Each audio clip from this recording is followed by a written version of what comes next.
Good evening, everybody, and welcome to tonight's On the Sofa.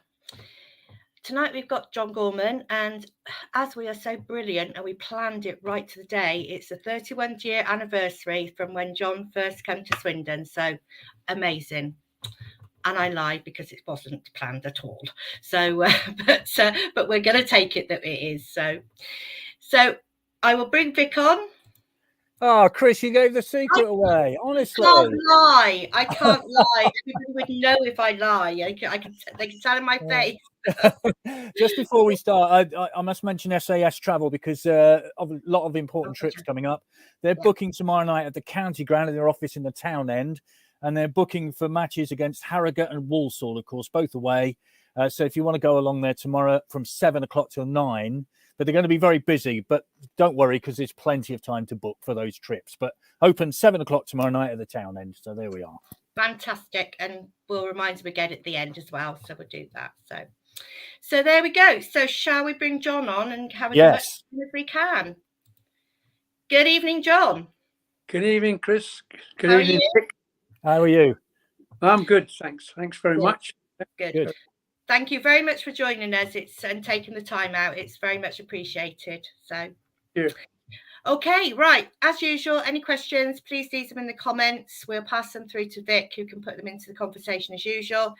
And if we don't get through all the comments, as you know, I do cut and paste them all, and I'll send them to John anyway. Okay, so have fun, and I will speak to you later. Put my glasses on. Yes, I've got my glasses on, John, as well, so that's fine. I can hear you properly then. That's the best way of doing it. John, thank you so much for joining us this evening. It's an absolute pleasure to talk to you. And I've got to tell you, I'm inundated with comments already. And I've got to tell you, there's much love from the county ground for you. So let's put that out there straight away. You're a very liked man in Swindon. I can assure you of that. If it's okay with you, we'll go through sort of a bit of your life and times, and then, of course, talk about your extraordinary time at Swindon, and also something close to your heart, which is something many people wouldn't have known. You're an artist, and we'll talk about that a little bit later, if that's okay with you. All right, that's great. Yeah. But I've got to say, as somebody who reported on the town for many years under Lou Macari, then Ozzy Ardiles, and then the arrival 31 years ago today of one John Gorman and Glenn Hoddle, this is quite an extraordinary chat, so I really appreciate it.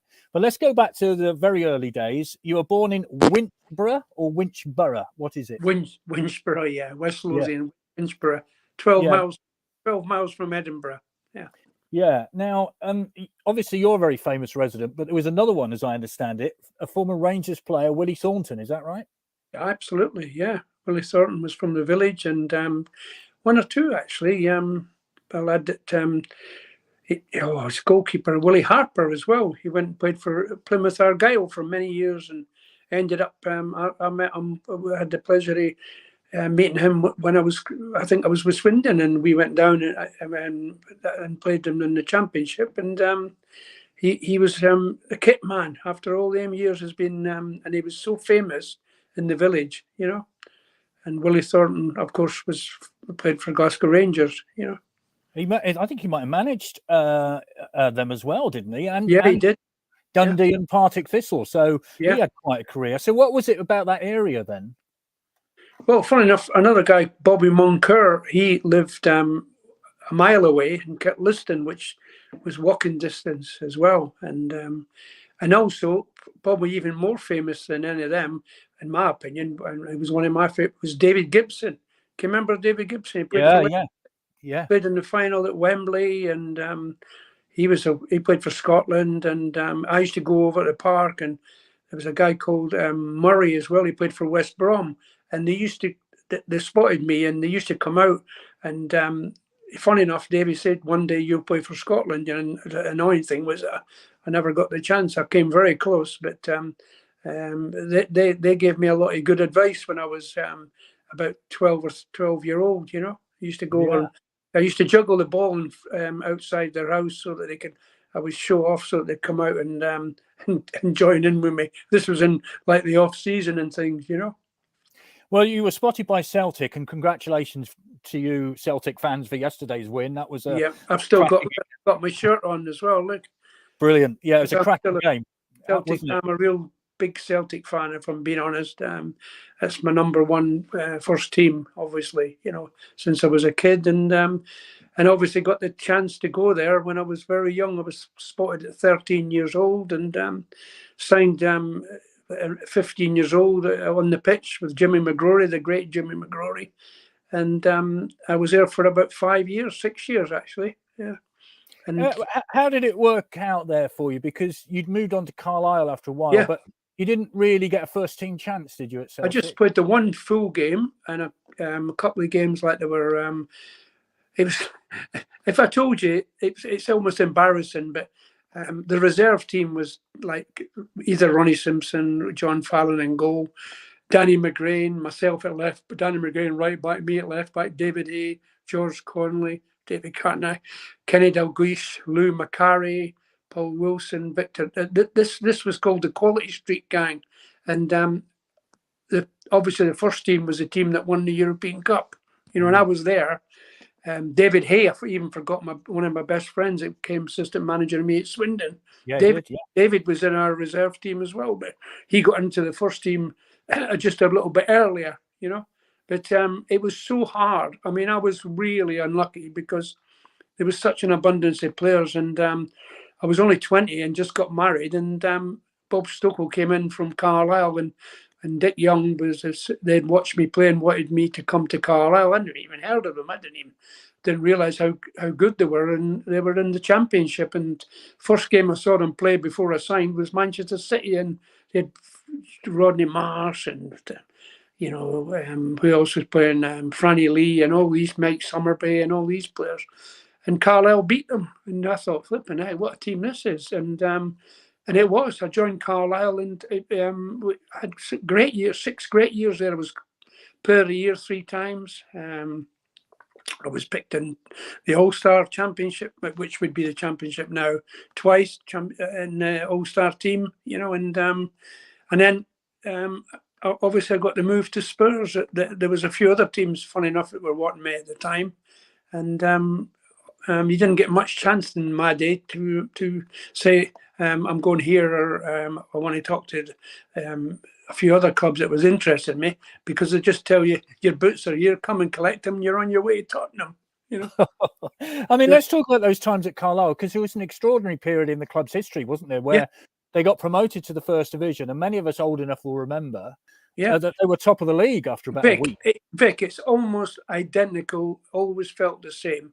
It was like Swindon and Carlisle had exactly the same run.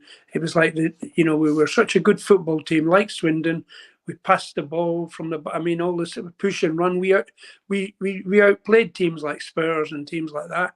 And we had some brilliant players like, Chris Balderstone was probably one of our, Stan Bowles was another one we played. One of my best friends now, Will Neil, still going strong. We had so many good footballers, Dennis. I could go on and on. But that one year we got promoted, obviously, which was, for a team like Carlisle, to get promoted to the, I don't think it'll ever happen again, to be honest. But I was fortunate we were there, and we had such a good team. And we, as I said, we were a bit like Swindon. We went out there and we knew we were going to lose most of the games.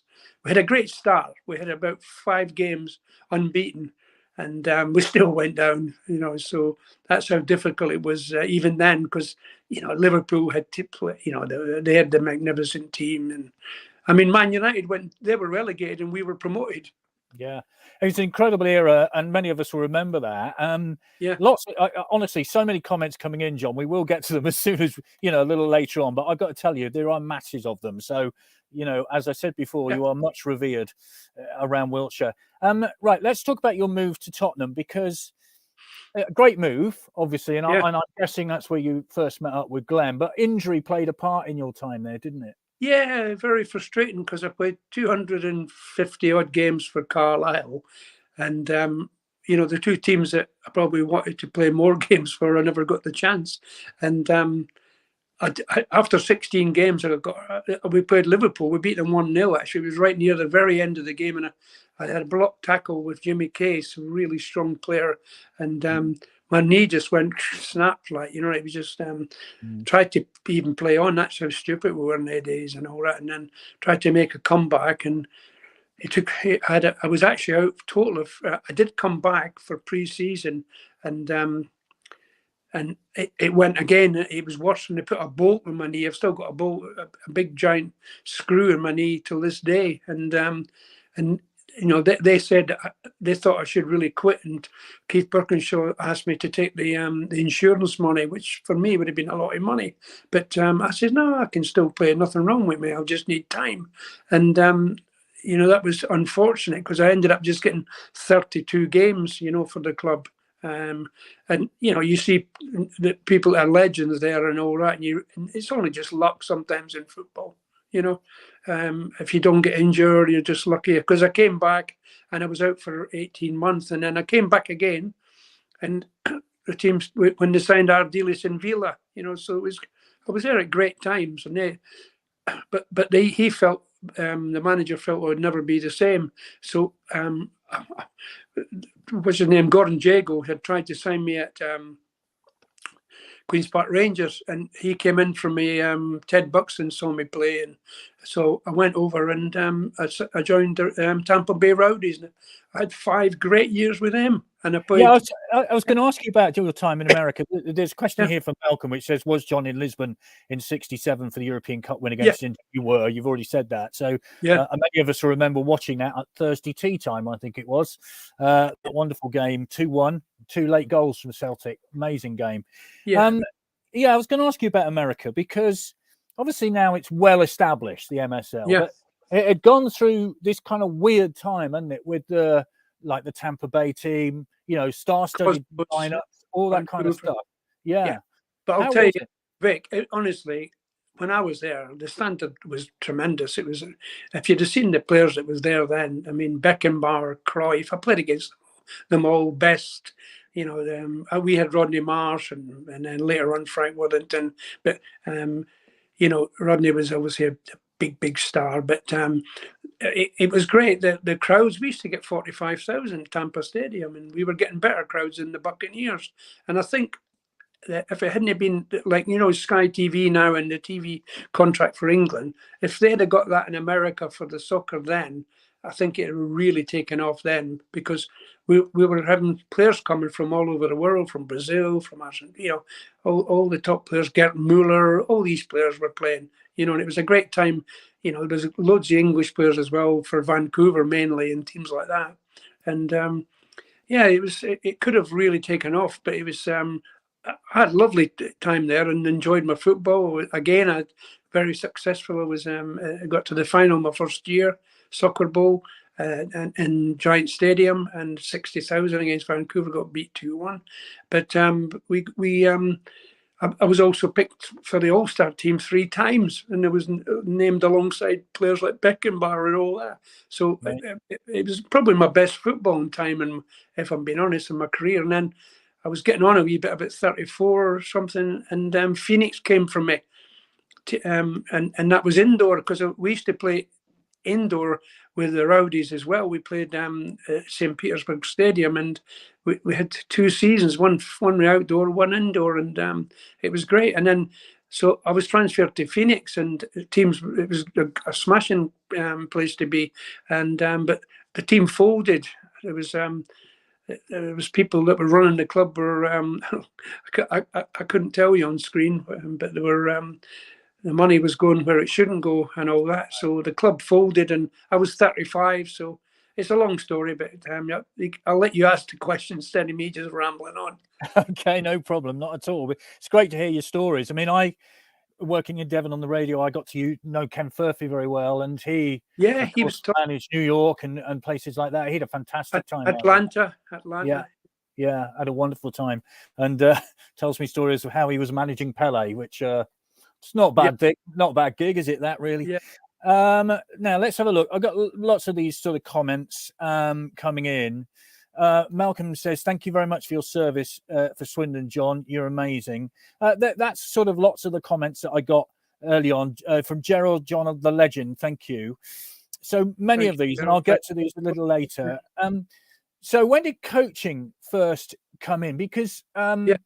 you had a little spell at Gillingham, didn't you, when you returned to the UK? Is that right? Yeah, exactly. What happened, actually, funny enough, Keith Peacock was assistant manager at the Rowdies.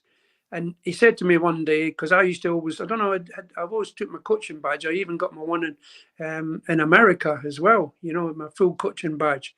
And I remember Keith just saying to me, "I'll have you working with me one day once you retire from playing." And Frank Clark was another one who contacted me. But I went back and was Keith's. My brother died. It was really, I probably would have stayed there if I'm being honest. My brother died. My granny died right after, and we just felt, and the team had folded. So I was just doing soccer camps of coaching, you know. So that's where I was doing a bit of coaching and that. And Keith says, "Come over to Gillingham," and I was youth and reserve manager, and I actually played in the first team at 38. I was the oldest debutant, played against Oxford in the cup. Yeah. Yeah, you mentioned them once. You mentioned them once, but you got away with it. Don't mention them again. Yeah. I played against them. Yeah. Yeah, very good. How did you get on? Well, to be honest, I got beat in the first leg easy, and then that's why he played me in the second leg, and we actually drew that night when I played. Yeah, but he said to me, I said after, because I had a good game. Well, everybody said I did, and then I turned around and I says, "Well, shall I keep playing then?" He says, "No, I just stick to coaching." So I took the reserves, played in the reserves, and took the youth team. I worked very hard at Gillingham, and to be honest, Keith Peacock should never have got the sack, but Paul Taylor got the manager's job. I mean, I could go on for blinking ever on some of the stories, but Keith Peacock got the sack, and then Paul Taylor took over, and Paul took me as assistant, and I really didn't want to be. I felt it was too. I just sort of got into the coaching and the youth. I was enjoying it, but anyway, he got the sack, and he says, "John, sorry, you'll have to go as well." And I went, after coming all the way back from America, I played with Sheppey. I went and got some money for to play with Sheppey. But before that, sorry, the day I got the sack, the same night, Keith Birkinshaw phoned me up and says, "John, what are you doing?" And I went, "I'm sorry, Keith, I've just been given the sack." He said, "Well, come in the morning," and he wanted me to come back. So how did that work then? What happened then? It worked okay if he'd have just left it like that. But he turned around and says to me, and I was only like I said to you, 38, and he says to me, "John, I'm bringing in a guy from he used to have at Spurs. He'll come in a minute. He was like a school teacher guy. I mean, he was a good coach and everything. But he says." I says, "What for?" He says, "To be his assistant." And I went, "Well, what am I going to do?" He says, "I want you to be chief scout." And I told him where to put his job, you know. And I said, "I'm too young to be a chief scout." And then the Orient came in for me. Frank Clark, Bernie Dixon was in charge of the development and all that. He got me taking, again, the reserves and the youth. And I loved the job. And then what happened was Glenn, I'd went to see him in the World Cup and stayed at his house in Monaco. And he talked to me all about coaching and things because he was going through a bad time with his knee. And he came to Orient and done a lot of physio work and that.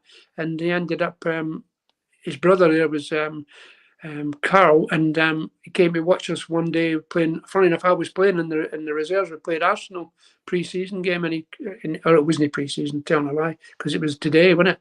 And he said to me, "I want you to come and join me. My first job," he says, "I need you with me, assistant manager at Swindon." And that's fabulous. Because there was stories about Glenn Hoddle taking over as manager of Leyton Orient, wasn't there, at some point, or playing for Leyton Orient? He'd come back from France. I think it was because he went there, because Carl been there.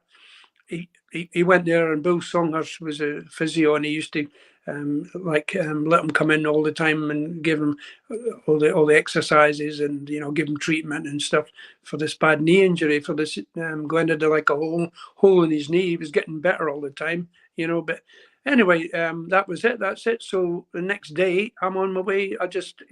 Frank Clark was brilliant. I says, "I've been offered the job with Glenn, and it's his first job, and he would need somebody that was me. I probably had about 5 years experience by then, 6, maybe even 6. And he says, going to Swindon as assistant. Yeah.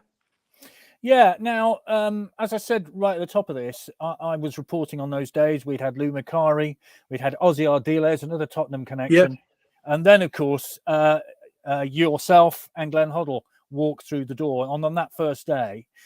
I mean, for Swindon Town, this is a magical time. Fabulous stuff going on. Yeah.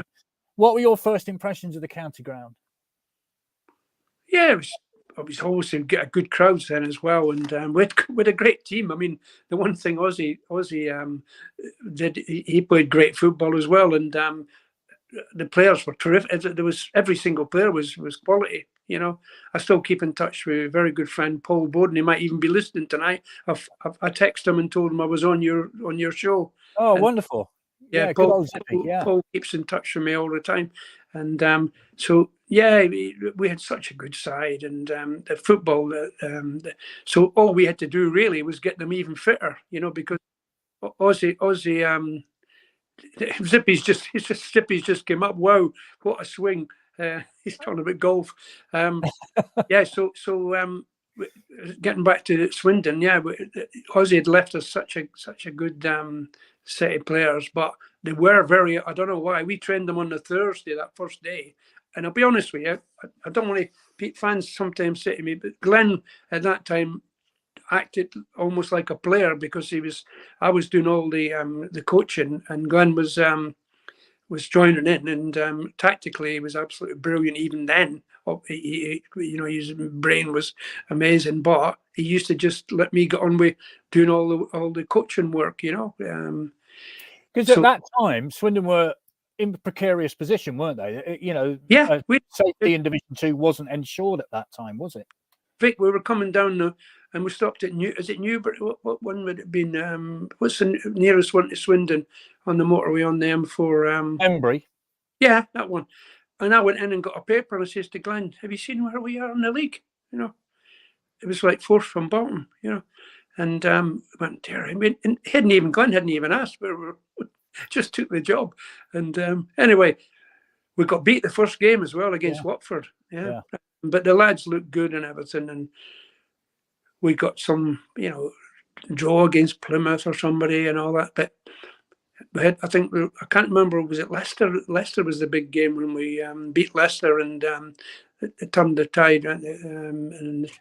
Well, there was a tremendous win at Wolves, I remember, on a Tuesday night at Molineux, which was falling to pieces in those days, which was a really vital win for you. Absolutely, I can remember it now. You've just brought it back to me. But the lads stayed up and played really well, and then you knew you had the next pre-season. We went on and that we finished 8th, didn't we?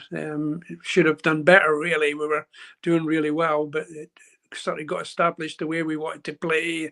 In which obviously with Glenn playing as well, he's superb at the back, and with so many good players. I mean, we had about 4 players that were all 2-footed, probably best footballing team easily in the league, And obviously it was the next again season, and we got in there in the playoffs, and got the promotion, which was an amazing promotion against Leicester City because they had a great side at that time as well. Yeah, we'll talk about that promotion in a minute. Let's, if I can, just get some of these questions in because there's so many of them. No problem, Vic. There are absolutely loads of them. So let me try and go back right to the beginning. We'll get some of these questions in, and then we'll talk in more detail about the Premier League and the promotion, of course. Yeah. This from Michael. Evening all. What was your favourite moment of being a manager at Swindon when we were in the Premier League? What's your favourite moment? Do you know something?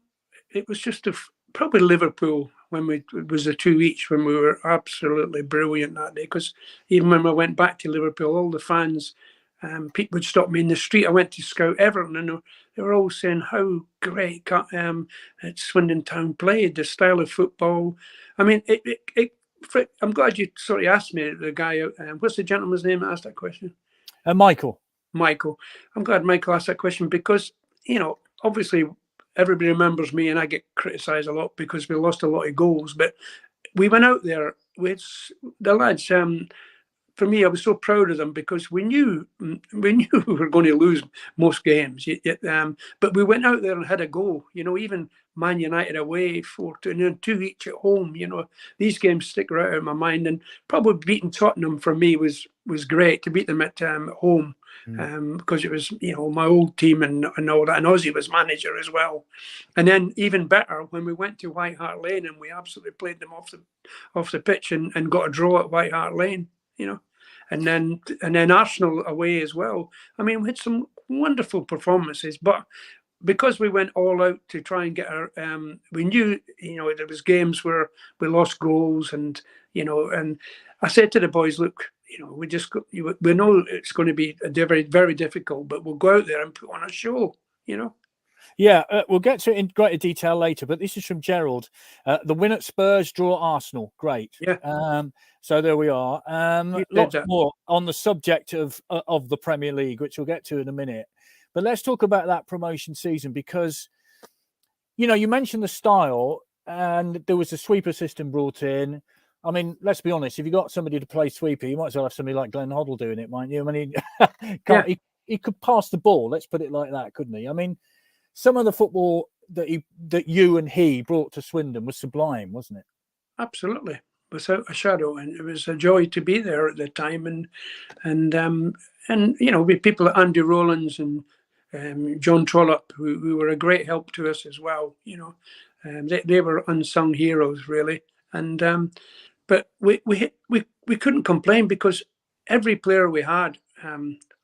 I was the one who said to Glenn as well to get Kevin Hurlock because I'd known him since I was at Leyton Orient and he was at West Ham, and we got him for nothing, virtually.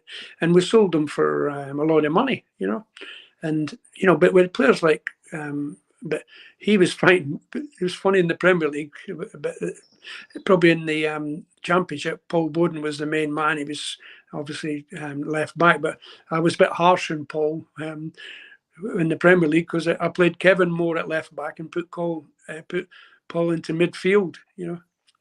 Yeah, Paul in his second spell at Swindon, of course, he'd been there under Lou Macari, then Ozzy brought him back, didn't he? So amazing stuff. The whole thing about this spell at Swindon was we'd gone from the 4th division, much like Carlisle, as you'd said. Yeah.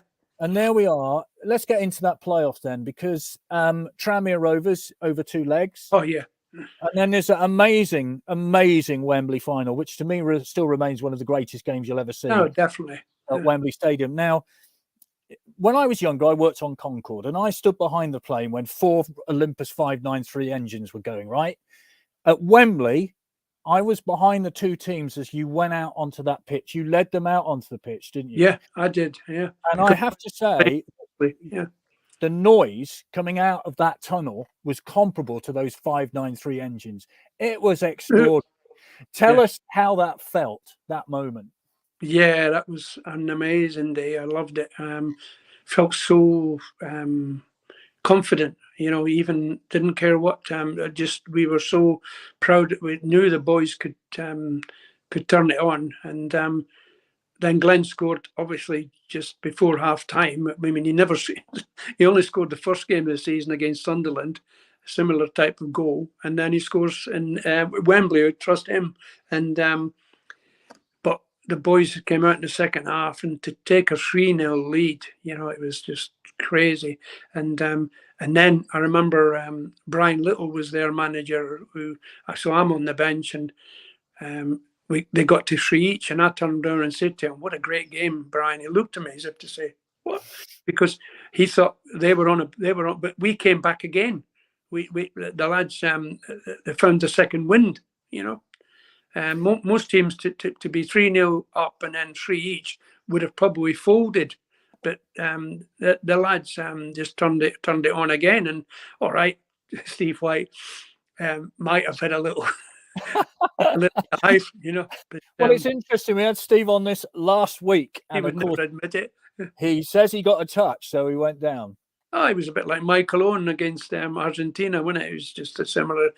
To be honest, I did watch it again recently, and he did get hit, but sometimes the VAR probably wouldn't have gave it, would they? But we got it. That's all that mattered. And Paul Bowden showed this great character and walked up and slotted it home for a winner. Yeah, brilliant. And one Oh, memory. sorry, Vic, because you said the feeling that day. I mean, the euphoria was ridiculous. In the dressing room, we were absolutely lost the plot. And coming back on the bus, up on top of the bus, coming into right through from the motorway, all the stops and all that, the people lining up on top of the bridges and everything. It was a most amazing night, to be honest. Because you'll be aware, of course, a few years earlier, under Aussie, the prize of the First Division was denied Swindon. Yeah, of course. So you'll be aware of that history. Well, did Louis not come close as well? Or was that a different? Yeah, he got in the playoffs. Yeah, absolutely. Got beaten by Palace. Yeah, I watched all that, to be honest, when Louis was manager. But for it to do it again after Aussie, after it happened and getting taken off them was so it was meant to be for Swindon to get up. It was just meant to be. It's just that, I was a manager.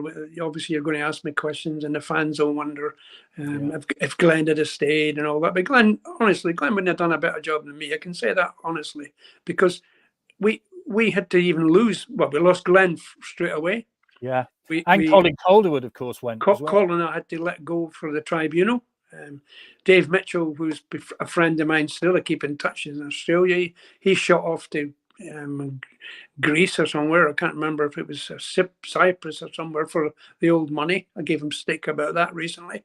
And players were I think about 8 of them were out of contract. Yeah, he was a fabulous player, David Mitchell, wasn't he? And I think sometimes he's kind of one of these players that people don't mention very often, Dave Mitchell, but an incredible part of that team. Well, he scored a hat-trick that day, and him and Craig Maskell were formidable together, to be honest. And Steve and Whitey, because it was hard to pick who was between the three of them. The three of them were all had something different and something special, Well, Derek has sent this in. Derek Elston, who's a long-standing Town fan, lives in Northampton, home and away. Birmingham City away, 6-4 from being down and out. Magnificent. What are your memories of that day? Because many people point to that as their favourite Swindon game. I mean, what would you say? No, it was amazing because, like you said, Big Sean got injured and he came off and got his head. I mean, he probably wouldn't have been allowed to stay on nowadays, but he came back on with his head strapped and all that, and diving head and scored to make it 2-1 or something. He thought we were winning, He didn't, because he was a wee bit concussed, didn't even know the score at half time. And then we went down, get 4-1, didn't we? And then we came back to win 6-4. And I mean, to be fair, Glenn played a blinder that day as well, and the lads just surged forward. And I think both Craig, I don't know if Craig got 2 and Mitch got 3. Dave Mitchell. So it was Barry Fry was manager there then, and he just couldn't believe it. But he was really sporting and said it was the best performance he'd probably ever had against him. Marvellous. Now, this is from Andy, and it's a very important question, really. When did you know that Glenn was leaving? Now, of course, Ken Bates, as we know, was at Wembley that day. Rumours were already circulating. The parade at home happened, the civic offices, all that kind of stuff. So I will get on to the moment of Ray Hardman having a word with you in a minute. But when did you first find out that Glenn was leaving?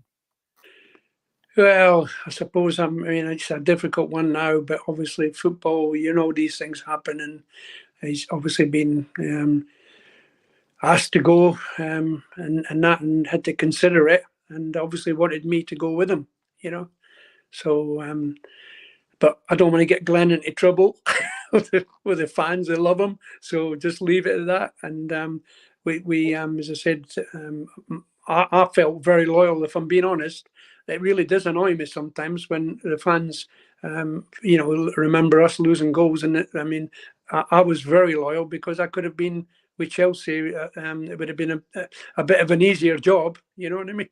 Yeah. But, so was it soon? All right. I won't ask you exactly then, because you're clearly not going to tell us. But was it soon after? Only because it's not right. Yeah. Was it soon after? Soon after the final. Yeah. Okay, fair enough. before. Before. Yeah, I bet I'm not saying being depressed tomorrow. You got to watch what you say in this game now, even all these years later. Okay, fair enough. So, okay, around about that time then. Yeah, I mean, they were obviously wanting Glenn because they saw the job he was doing. This is football, isn't it? You know, that's what happens. Everybody gets Pochettino 1 minute gets the sack, next day Mourinho's in. So come on, he's not just been asked on that night. Yeah. Now let's talk about that moment when Ray Hardman, lovely man, says What's to you, have you ever heard anything about him? I've never heard from him for a long time. No, not at all. No. Okay, there's that moment then when you're about to go out the door with Glenn Hoddle. Yeah. And Ray says, John, can I have a word with you? How did that come about? Yeah, just like that. He just grabbed my arm actually and said, "We know Glenn's gone, but we want you to stay. We know the work you've been doing behind the scenes, and we want you to be the manager." And I just said, "Okay." Simple as that. Glenn weren't too happy that I wasn't leaving to go with him, and that's me. I just do for my that's what. Even now, people say to me, "Oh, you're always with Glenn Hoddle." I says, "No, I've not, because I've been with Jim McGilton, Joe Jordan." I just said Brian Little before, George Burley, so many other managers, Alan Pardew, you know what I mean? So I do what I feel's right, and I felt I didn't want to leave Swindon. It was my club, and we got them up, and I wanted to be, and obviously took chance to be manager. You know, I mean, it's the Premier League. It was probably, if your heart rules your head, maybe it'd been. I would have probably thought, oh, this is too hard a job, because the consequences were, like I said, to sign all these lads again and make sure that we kept players, and then brought in new players, which we did. We brought in people like Jan Fjordhoff, you know. Yeah. We'll get on to Jan now then, because obviously he was slow to start, but once he started scoring, he couldn't stop scoring. But the obvious question is, had he done so well in the first half of the season as he did in the second? How much of a difference would that have made? It would have made an amazing difference, and felt sorry for him, really. I ended up dropping him, didn't I? And that was a bit harsh, but sometimes you have to do that. And but once he got that goal against Ipswich, that was it. But if he had just scored pre-season, he was scoring 5 and 6 goals against teams and all that, you know.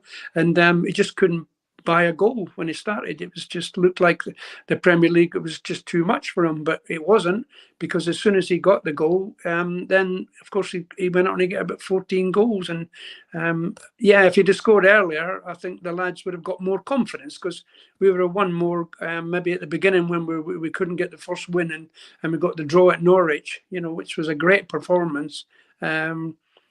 And you look back as well, you look at our points. We weren't all these teams now that are a lot worse points than we had in the Premier League, you know? Yeah. Well, Derby, for one, I think they only got about 8 or 9 points, didn't they? Something like that, if I remember right. We had 30 odd points, you know what I mean? So, you look back, and it was hard. It was hard. I knew most weeks that, I had to keep the spirits up, and I think I've done a very good job there, to be honest.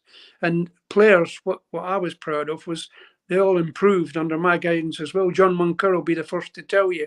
You know, he went to West Ham. Kevin Hurlock went to, because we couldn't hold on to these players, Vic. You know, they were all ambitious boys. You know, so many of them went on to Nicky Summerbay's another one. You know. Yeah, of course, he scored against Man City, didn't he? Put the town 1-0 up. Yeah, Man City came and won 3-1. Well, I'll tell you what, Vic. That was the game. If you're looking back at games, I don't know if any of the fans has mentioned that, but that game was the game that really that we were very unlucky against. I think because Man City, Brian Horton was manager, and I think if they had lost that day, he would have probably been out of his job, and they would have. I mean, we were 1-0 up, and then we scored a great goal. Big Jan scored a great goal, and the goalkeeper, Big Cotton, we call him Tony Coton.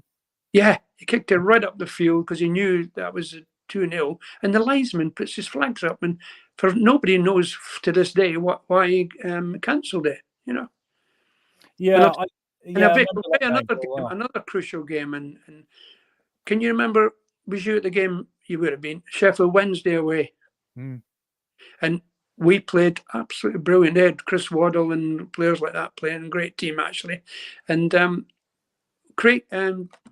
Fraser Digby got a really bad injury, which I couldn't believe. The referee ended up being a top ref, but he didn't stop the game. He's lying in the middle of this 18-yard line, totally out. And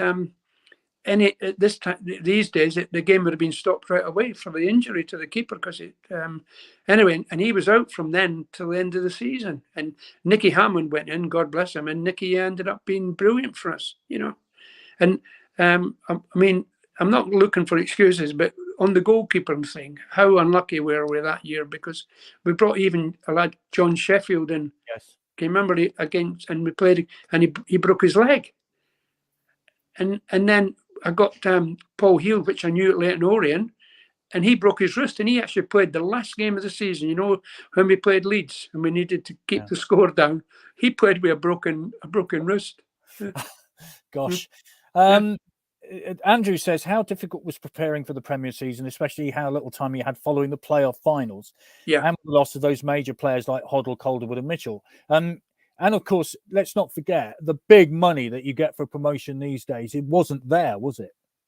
No, there was no money there at all, hardly. I mean, to get to get Jan, 500,000, that was our biggest fee. You know what I mean? And you look back and because it was still, the players then were still on like the level. You look at the teams; they were all full of stars, and even when I talked about Leeds beating us, Gordon Strachan and all these type of players, they were all quality players. So it was hard to compete, if I'm being honest.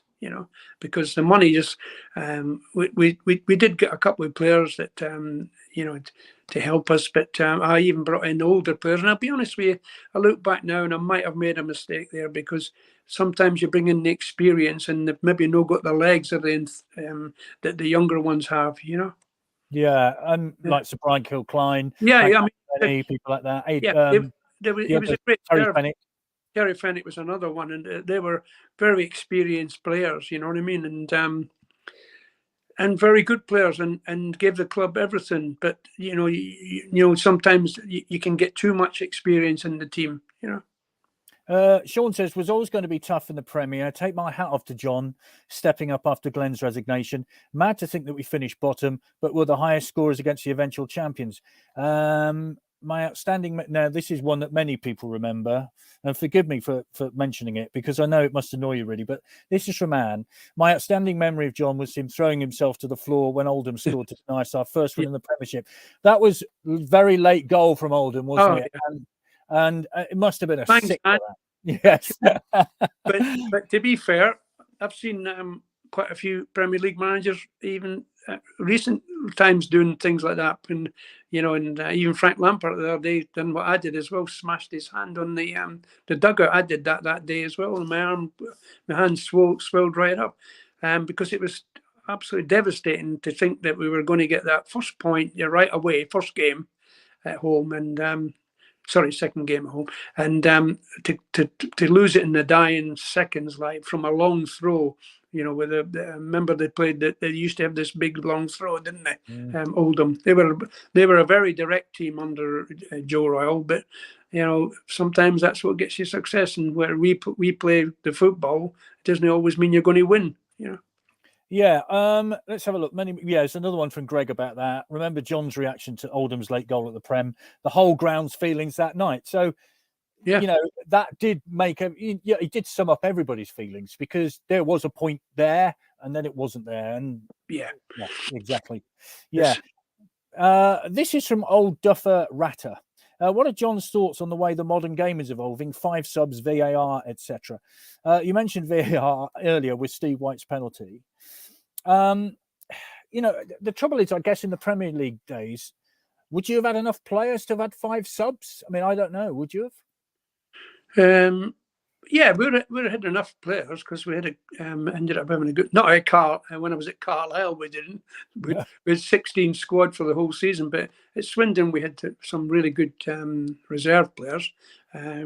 So you wouldn't have felt too bad about having the extra subs. No, I think, but you would have been still against teams like their Liverpool's, Arsenal's, all the big clubs, and they would have had more quality as their subs, wouldn't they? You know what I mean? So it would have been even more difficult, I think, to be honest. Mike says Glenn and John were a fantastic team. Just wonder what would have been now if they'd stayed together. Of course, we'll never know. But I from your point of view, not only did you lose Glenn as a partner in football, but you lost your best player. Let's be honest. I mean, that was a big hole to fill, wasn't it? Absolutely. And he even played on and went to Chelsea and played a number of times for them as well. So with Glenn's quality, it was very hard to replace him. But I still felt that the lads showed. I mean, even players like I said, Mickey Hazard, John Moncur, and Ross McClarn, and they all showed that quality when they stepped up. And Kevin Hurlop became of age, and and Jan was obviously a special player for us as well. This is from Paddy. Please wish John my very best. Read his book, and it reflected the lovely warm man that John Gorman is. Take care, John. Loads of messages like that.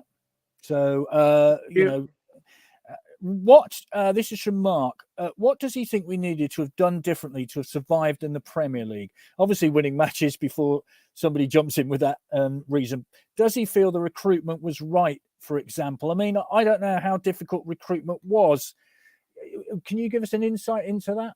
Yeah, that was difficult. I mean, Les O'Neill was my chief scout, and he's been with me.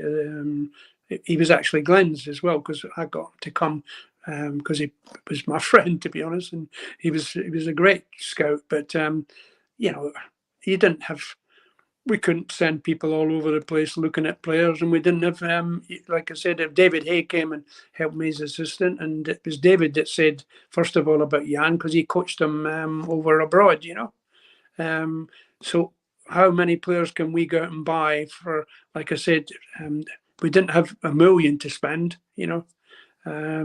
So it was very difficult, but we did manage to get players like Luke Nyhold and players like that, and we did improve the team, but obviously we couldn't go out and buy big, if I'm being honest. And we got Keith Scott. I mean, I brought Keith. People thought, why? But he remember scored the first game. He scored our first win and everything. But he was needed sometimes, just as he was a different type of player. He was a big, strong lad who, he could hold it up front and cause teams a different problem instead of just playing all pretty football at times, But we continued to play football all through the whole season, and that's what I believed in.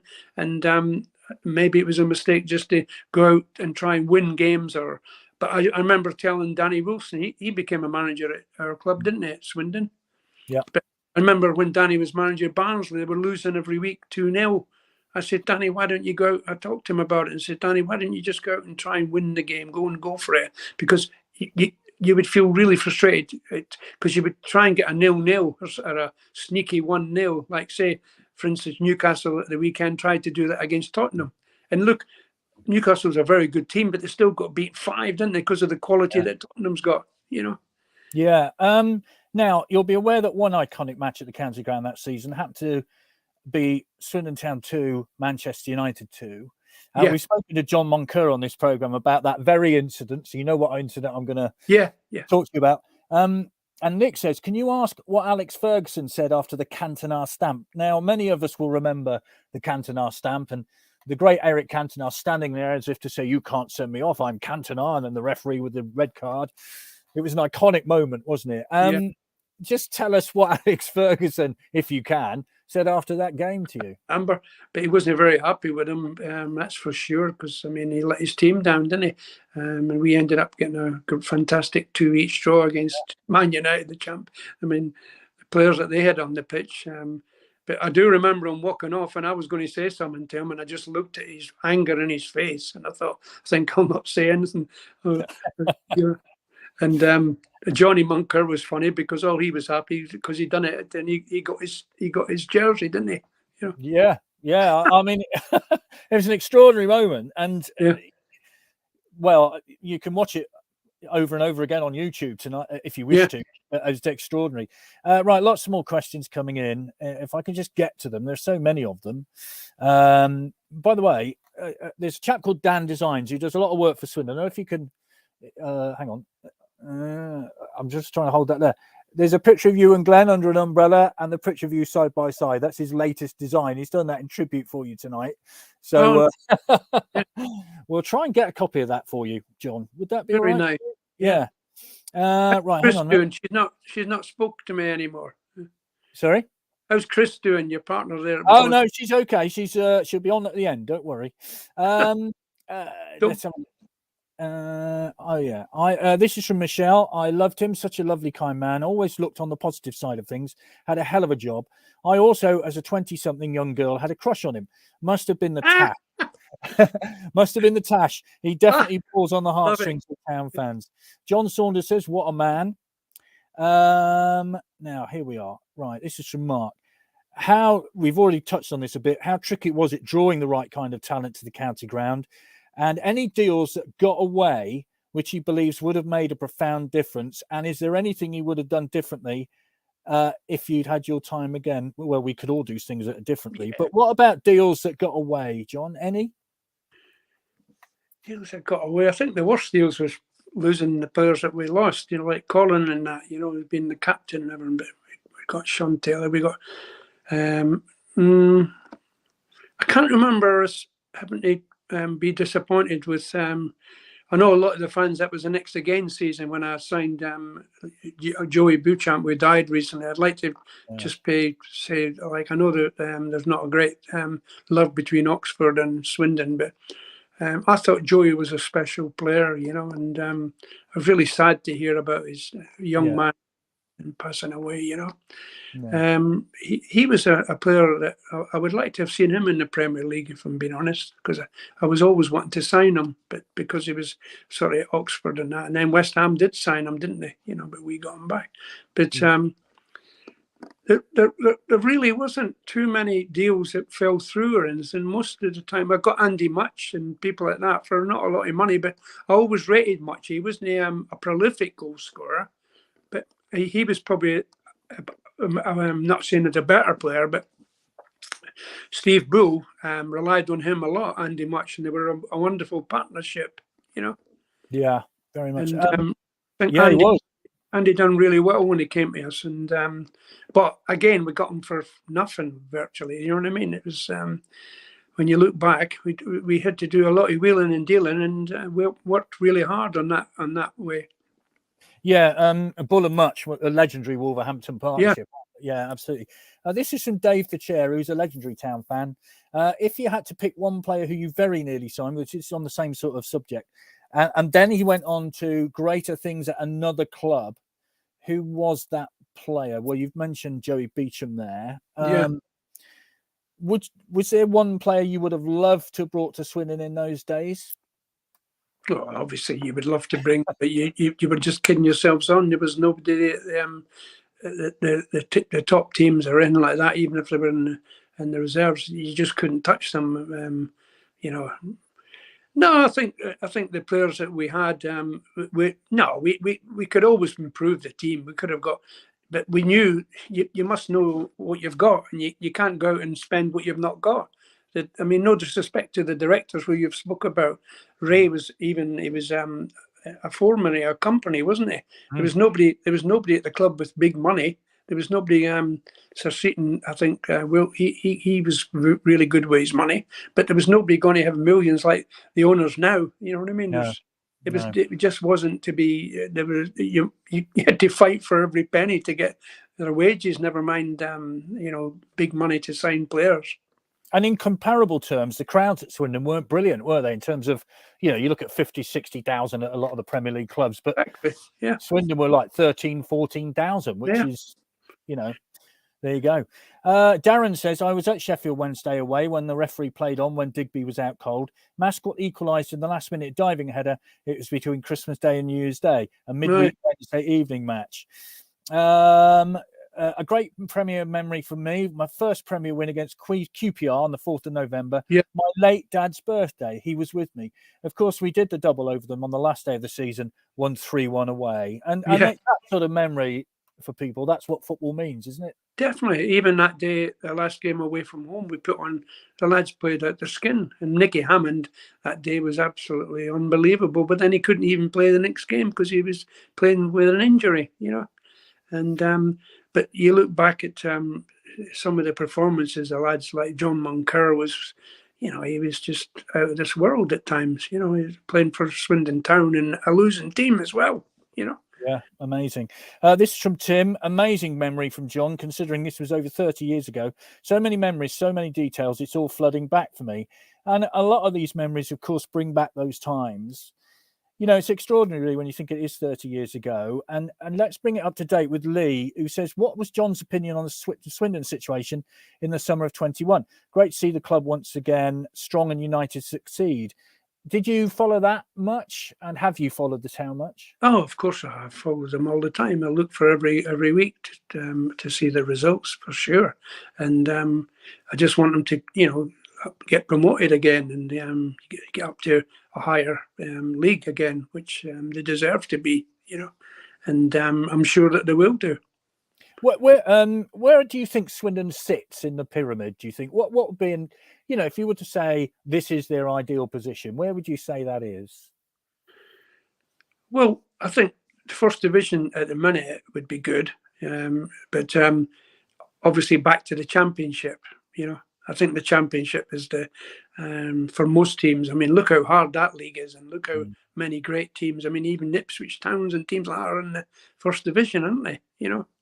But if you can get back to the championship, that would be wonderful. I mean, Wycombe Wanderers did it for a season, you know, and that was another one of my old clubs, and they're knocking on the door at the minute, and they've not got any money really, you know. But yeah, I'll get onto your later career in a minute, but I just wanted to talk about the season after the Premier League, because you had a decent start. Yeah, but dare I mention it? One Sunday at Bristol City was the end. How did you feel about that? Well, not only that, what people got to remember as well, which nobody ever gave. I mean, I don't want credit for it, but it was the saddest time ever at the club was when Kevin Morris lost his life. And, well, we started the season off, funny enough, and we beat Watford. We were top of the league. I don't know if you can remember it. Oh, I can, yeah. And we were third. And when I came back, we had a day off, and I came to watch the reserves in the evening with Mike, that just died recently, the director. I went and I had a game of golf with him, and he was so happy. The directors are so happy how well we were doing. And then Kevin lost his life, and we played Portsmouth and the weekend, and actually played a blinder. I think the game was about some silly result, 5-4 or something like that, 5-3. But we obviously went on a bad run then, you know, and there was a lot to do with a lot of the lads at the club were really found that very difficult, you know. And when I played that game you said at Bristol City, I remember after the game, Joe Jordan pulled me into his office. He says, "John, how do you get your team to play like that?" It was his first game. I don't know if you can remember. Yeah. And first game back, and he asked me. He said, "The way your team play," I said, "Joe, you beat us." I think it was 3-2. You know, it was on the telly as well. It was like it was, yeah. But again, we played really well, but we lost. So I knew. I says, "There's not one director came in to the dressing room after the game," and I told my wife Myra at the time. I says, "I'll be getting the sack tomorrow and the Monday," and sure enough, I did. You know. Yeah, a lot of people were shocked that happened. And well, we weren't. Remember as well, we on that season, which you know, we got to the semi-final of the League Cup.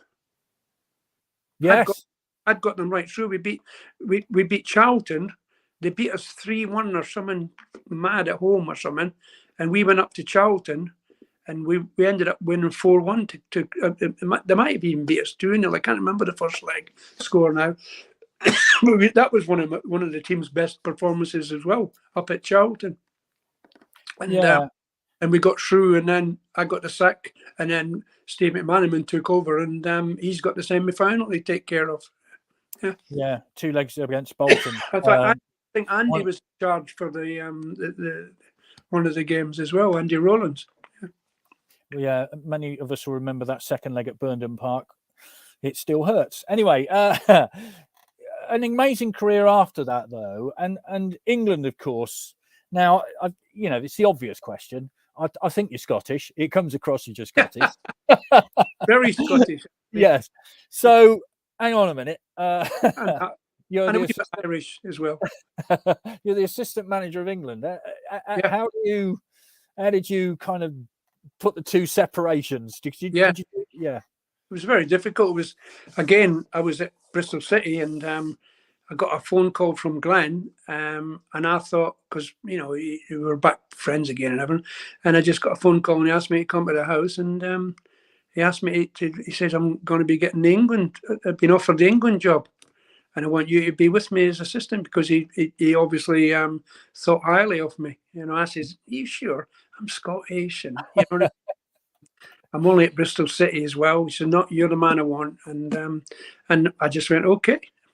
And I wasn't too much liked in Scotland. I was they didn't think a lot of me up there, but that's their problem, not mine, because it was one of the greatest honours for anybody in football to be involved with a national team, you know what I mean, and to work with players like Michael Owen, and just coming through David Beckham and Paul Ince and Alan Shearer, and there's just so many, isn't there?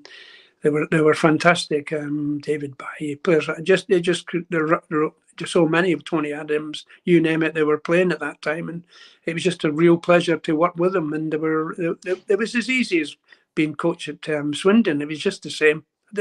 I didn't find it. I just took it in my stride. Yeah. Let's have a look. There is a couple of questions on that, and I'm just trying to find the one which mentions it came to a very sad end, of course. And Malcolm says, what did you make of Glenn's spiritual mentor, Eileen Drury? You'll know who I mean. I mean, what are your memories of those times? Because, it did come to a very disappointing end, didn't it? Crazy that you get the sack for something like that anyway. It was pathetic, really, when you look back now, because it was nothing to do with the football. She probably got involved more in the end. She was a lovely lady. She was just a normal woman, to be honest. She was a faith healer. And Glenn thought anything could help, because he worked with her right through his career. Once from injuries, he even had players at Swindon go to see her, like you go and see a physio or a doctor or something, no different. It's just an added thing. I never really... It wasn't something that I was involved with, if I'm being honest, but Glenn believed in Eileen Drury, but I don't think that should be a reason for the manager to get the sack from doing a great job. We only lost in I think when it came the second year after the World Cup, we were in the Euros and that, and we lost to Sweden. And the game could have went either way. We played really well, actually, but that's football, isn't it? They made their minds up that Glenn was gone. The press at times can be a bit ruthless, and they made their minds up to get rid of him. But the funny thing is that people don't know I wasn't even sacked. So what happened with you? I couldn't believe it. I was asked to stay on and help the next manager to come in. And I said, well, the next manager's not going to want me. But I stayed for 6 months with Howard Wilkinson. To be fair to Howard, I said to him, Howard, it's not right. Maybe I was Glenn's man and all that. And I'm obviously being Scottish and all that. But they were great. They were the FA. They didn't want me. They felt I'd done a really good job. And they didn't want me to leave. And people don't know that, Well, that's very fair. It was me that said that forced the move to get released in my contract. Well, you had a spell at Wycombe, but that ended. It was a very sad time of your life. Of course, you lost your dear wife at that time. Yeah. So, how difficult? Well, it's a stupid question, really, because it was obviously very difficult. How do you get over something like that? How did you get over that? Yeah, it was. We were probably. I loved being at Wycombe, to be honest, and we were top of the league, and losing what's his name, one of my players, Mark Philo, local lad from Crowthorne, actually, he got killed in a car crash, and it was a month later my wife died, and it was a lot to take on, and we just had a little run. We were still in the playoffs, and they just felt I wasn't up to the job, and that, and probably they were right. To be fair, I mean, I was obviously gutted. Thought I was coming back again because everybody was wanting me back, and the team would just get beaten in the final game of the playoffs, So, but that's football, and I'll be honest with you, I went to Northampton and started off well there, but I just didn't have any. Since my wife died, I didn't have any desire, I lost all my, if not love of the game, but just felt there was something missing, Yeah, I can understand that. I took it on myself just to, we were doing all right, we were doing fine, and I just decided to. I said to the chairman, I want to quit. I want to get out of it. And I did for a while. And then I went as chief scout at Southampton with George Burley. But it's a lot happier for you now. And I'm glad you've just returned from a holiday to see your son, haven't you? So yeah, things are much better. He was my family over there, and that was lovely to go and see them and my grandchildren. Because they live in Thailand, and I guess because of the pandemic, it's been very difficult. Oh, it's been for everybody. Everybody's had the same problems, haven't they? And your family's so far away, you thought we're never going to see them. Nearly 2.5 years. So they've grown up quite a bit. But it was lovely to see my two grandchildren and Nick and be close to Nick again and his wife Jay. And we had a lovely 3 weeks together. So I've just come back. So it was great. And I've been very lucky that I got a lady called Denise, my partner, and she's been a fantastic help since losing my wife and all that, and what great support. And then I've got my daughter Amanda, who and her husband Rick, who's a stuntman, by the way. Wow. He'd be worth having one of these interviews to get away from football. He's been in all the Bond movies and the Mission Impossibles and all sorts. It's very interesting. So, and I've got two grandchildren there that I don't see as much as I'd like because they're getting older, 16 and 20. So yeah, life's good. And as I said, Denise and my artwork now. I did mention it to you, Vic. That's keeping me going tremendously well. Yeah. I'm just going to ask you about your art in a minute. But there's an argument that's been, well, not an argument, but there's been a discussion about the spoon playing and the caricatures. Now, I understand it that when you were injured, you started to do caricatures of people and cartoons, things like that. But I remember the spoon playing was more Kevin Morris. Yeah. He was a great spoon player, wasn't he? Yeah. I didn't know. I couldn't hold the spoons. No way. Yeah. So that clears that argument up. So yeah. There we are. Now, Alan says, can you come and help my under-12s in Kingston Babhues? He'd like some. I love it. Yeah. The funny thing is, I do odd wee bits of coaching and that, and but I wish I had been fitter because you look at Roy Hodgson and people like that. Carl Robinson was manager at MK Dons, and I just felt my health wasn't good at the time, and I had problems. I've got a pacemaker fitted and that, and I've got problems with my heart and that. So I thought it was best to get out of it, And again, it was me who said that I'm retiring. Yeah, I don't blame you. Tony says, did you work with Paul Bence at Wickham? Who? Paul Bence, Bence. What did he do? I don't know. It just says, did you work with him? I think I might have done if he was on the the like you on that side of the fence, but he wasn't a coach. He wasn't a coach with me. Okay. Now let's talk about your art, because as I mentioned, you sort of started doing it when you got injured, I think, and now it's very much a part of your life, and you are involved in quite a project, aren't you? So tell us about that project. Yeah, at the minute I'm just doing a charity. I do a lot of charity work. I do get commissions as well, but most of my work is people. Oh, do you think you could do this for so and so for charities and that, and it's great. And I had a studio which I'm just not. I'm working at home now in the garage actually, but I've got a room where when the weather gets a bit warm, I'll be back in there. It's Newman's shop. It's a big shop, and I've got all my paintings on display. The ones that I've not got rid of. I've got footballers there like Harry Kane and Sterling and people like that. And I do portraits. I do landscapes. I do animals. I like doing animals. But at the minute, I'm doing one for a lad, Nicky Banger. I don't know, his company's involved in this charity. He used to play for Southampton. Do you remember Nicky Banger? So he's got me doing, I've got to do 14 players, ex-players like Glenn, funny enough, is one of them, and Matt Letizier's and Jimmy Jones and who else is there? Joey Cole. There's just so many. Gordon Strachan. There's just as I say, I've done a number already, and I'm doing that every day now. I've got a deadline, but with me going away, I've got to catch up. So I've got a deadline. It's May the 12th is when they're having this big golf day at Wentworth, West Coast and Wentworth to raise money for it's a children's charity. The Knight Foundation, which is a big foundation, and they just give all the money for this handicapped children generally, Well, that's a very good cause, and it's using something that you love to do, I guess. Yeah, I mean, as I said, I'm enjoying it. I've done one. I've got it up in my shop actually.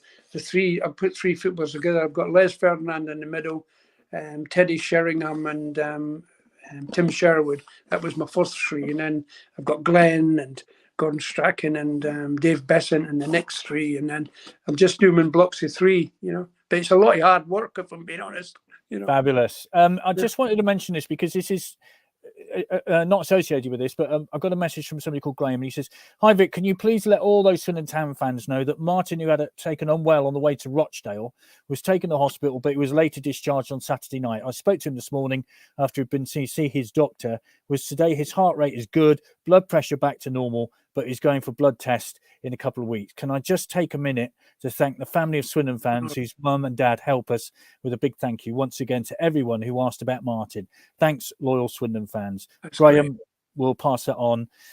And, that's what it's about, isn't it, really, John? Football is a family, isn't it? Yeah. It's been a pleasure. It's been a pleasure speaking to you. Yeah. It's been lovely talking to you, John. And Malcolm says, where is John's shop? Can you just remind us? Crowthorne. It's not my shop. They allow me to use the shop to display my artwork. Right. So it's in Crowthorne, which is Crowthorne. near where? Near Wokingham, near Bracknell, near Reading, sort of that area. In that little triangle Banter. there. Yeah. Tamsin says, "Tram me away, my most memorable game as a Swindon fan. Love the football, love the time. Hopefully this current lot can bring these times back." Absolutely. And there's another one here. Oh gosh, regards to John's comments earlier, seen something earlier about the worst teams in the Premier. We came 19th, so it wasn't that bad after all.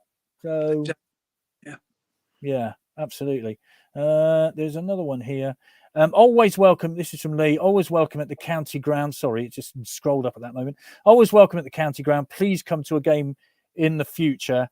And Darren says, I was at Tranmere away. Their fans invaded the pitch and clapped the town fans and swapped scarves. Yeah, I think the one thing that comes back to us all is they were wonderful times. The football was wonderful. Yeah.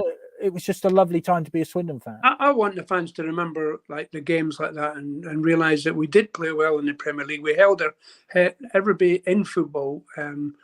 Were sort of admired the way we played and what we stood for. We continued to play the same football that got us up. All right, got relegated, but we had a goal. Yes, you did. Well, and have you got a website so I can see your paintings? Do you have a website? No, I don't bother because I don't need it. It's just I like just to get. Otherwise, I'd be working all the time, Vic. Well, it's another suggestion. Put it in the club shop, says Kevin. So your paintings are drawing quite a lot of interest. Bristol City asked me to do.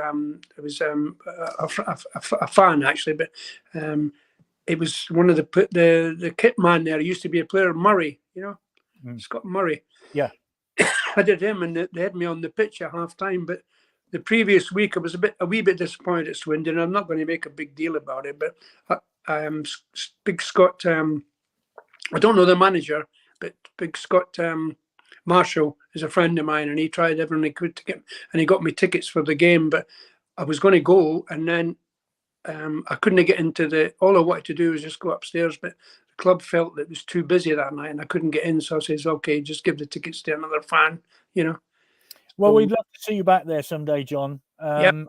I'm sure the supporters club would help you out in coming back to have a bit of hospitality. I'm sure the moment. And you wondered where Chris was. Here she is. Here I am, as if by magic.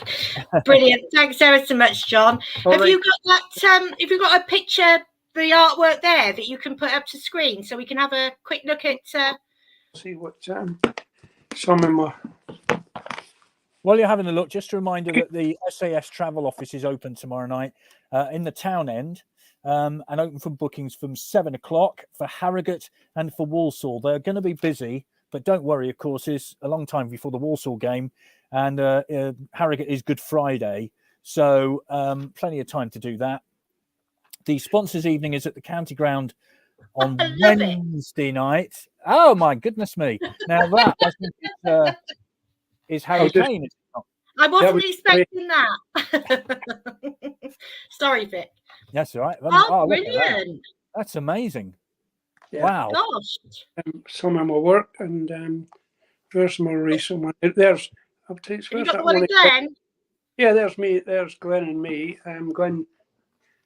That's some with the same difference. This big fan.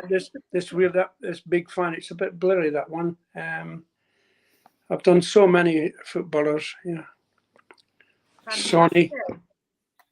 Oh gosh, yeah, look. Yeah, I've done loads of footballers. Where's Alec Ferguson? I've got one of him. Some fan wanted him for some charity. Really? Yeah. Did I say that out loud? Oh no, he was one of the best managers ever. Oh, I'm sure he was. Oh, that's excellent! Wow.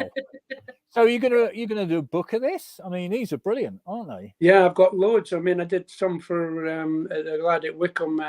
It was Bill Turnbull. You know, the one that's on the telly. Oh yeah. Oh yeah. Yeah. Gosh, no, that's not what I was expecting, John. I must say, I wasn't expecting them like that. That's fantastic. And there's I'll show you my animal ones.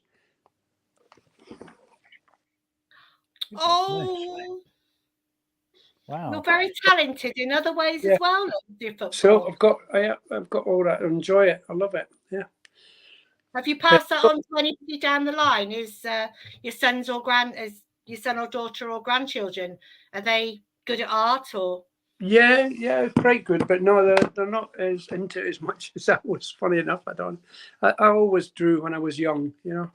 They may do as they get older. It's but no, that's fantastic, brilliant. Well, it's been a fascinating evening, and as Vic said, if you don't mind, we'll be in touch, and we could possibly get you down for a live event. Now we're able to. All right, that'd be fantastic. Yeah, absolutely fantastic. Lovely speaking to you both. Yeah. What's the Arsenal score? I'm hoping. Oh, hang on. Hang on. Do you want to know? I'll find out. Just bear with me. I'm hoping they're having a hard night, but we've missed a good. I don't know what time kickoff was. 7:45 or 8 o'clock. Yeah. Do you want to know the score, John? Yeah. 16 minutes gone. Crystal Palace 1, Arsenal 0. Mateta. Ooh, that'll do me. Come on, you Spurs. All right. Brilliant. Thanks so much, John. We will be back next Monday for a Monday night panel after the Newport game. So thank you very much for tuning in, everybody. Good luck to the team. Good luck to the lads, and wish them all the best. That'd be Well, great. John, don't you go anywhere for a minute. You stay where you are. I'm just going to say I want to go goodbye. and watch the. I want to go and watch He the wants to game. watch the 2 football. seconds. 2 seconds. I promise I won't hold you back. Right. So we'll be back next Monday. But as you said, we had loads of questions tonight. We have about 150 the last time I looked. So what I'll do is I'll cut and paste those and send those to John, so he will see how much he's loved in Swindon. Thank you. So thank you very much, everybody, and we will see you later. Bye-bye.